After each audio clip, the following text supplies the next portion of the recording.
यदि आप इस तरह से सोच रहे हैं कि first attempt is the last attempt, तो मैं मान सकता हूं कि आप 100% श्योर हो सकते हो कि जेईई मेंस 2024 में यू विल बी सक्सेसफुल। और अगर कहीं न कहीं मन के किसी भी कोने में ये वाली बात अगर है कि फर्स्ट अटैम्प्ट में अगर पूरा जोर नहीं लगा पाए, तो हो सकता है कि फिर सेकंड अटैम्प्ट तो है ही है, हमारे पास में 2 महीने का और टाइम बाकी रहेगा। अगर इस तरह की बात आपके मन में कहीं चल रही है, अभी आज की डेट की मैं बात कर रहा हूँ, जबकि 75 डेज़ बाकी हैं जेईई मेंस 2024 के लिए, तो यकीन मानिए कि जो 75 डेज़ है उस समय में भी इतने समय होने के बावजूद अगर आप ऐसा सोच रहे हो, इसका मतलब आप अपना 100% नहीं देना चाहते। आप 100% मेंटल अपना पूरा दिमाग वहाँ नहीं लगा रहे। 100% जब तक आप अपने आप को पूरा नहीं झोंक दोगे, 100% फिजिकली और मेंटली उसमें नहीं लगा दोगे, तब तक ये चीज़ पॉसिबल नहीं है। अगर आपके कहीं पे भी अगर ऐसा सोचा हुआ है कि ठीक है मैं कोशिश कर रहा हूँ, देखते हैं, फर्स्ट अटैम्प्ट में अगर हो गया तो अच्छी बात है, नहीं तो फिर हमारे पास में सेकंड अटैम्प्ट भी है। सेकंड फेज़ में हम एग्ज़ाम देंगे, 2 महीने का टाइम और मिल जाएगा। तो इस तरह की बातें करने वाला वो सही वॉरियर नहीं होता, वो सही योद्धा नहीं होता। योद्धा जब सामने जैसे ही देखता है सिचुएशन, तुरंत उसको एक्शन लेना होता है। ठीक है, इस तरह की सिचुएशन अगर आप कर सकते हैं तो ही सक्सेसफुल हो सकते हैं। सेकंड अटेम्प्ट के बारे में, सेकंड फेज़ जेईई मेंस का आपको सोचना ही नहीं है, आपके माइंड में आना नहीं चाहिए। आप 100% फर्स्ट अटेम्प्ट में ही उस जेईई मेंस 2024 को निकालना है। बस इसी के साथ में आप लग जाइए। 75 दिन बहुत ज़्यादा होते हैं, 75 days is more than sufficient. इतने में आप कुछ भी फोड़ सकते हो।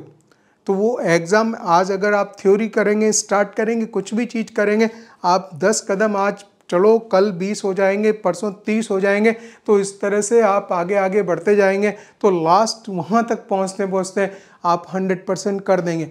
अगर माइंड में आपने जरा भी इस तरह की बात रखी कि यार ठीक है, हम अपना भी ठीक है एफर्ट्स लगा रहे हैं, देखते हैं, है ना, अगर कुछ रहा तो फिर सेकंड अटैम्प्ट भी तो है ही है, कोई दिक्कत नहीं है, फिर तो उसमें कर लेंगे। फर्स्ट में भी ठीक है, प्रैक्टिस के लिए कर लेते हैं, फर्स्ट अटैम्प्ट को प्रैक्टिस के लिए कर लेते हैं, है ना। ये बहाने हैं, ये वो बहाने हैं जो कि आपको डिफीट की तरफ ले जाते हैं। You will not be winner in that by this thinking. अगर ऐसा सोचते हो तो विनर वही होता है जो कि उसके माइंड में बिल्कुल भी 0.01% भी ये पॉइंट आना ही नहीं चाहिए कि यार ठीक है देख लेंगे, इसको थोड़ा प्रैक्टिस के पॉइंट ऑफ व्यू से कर लेते हैं, फिर भी हमारे पास में टाइम है।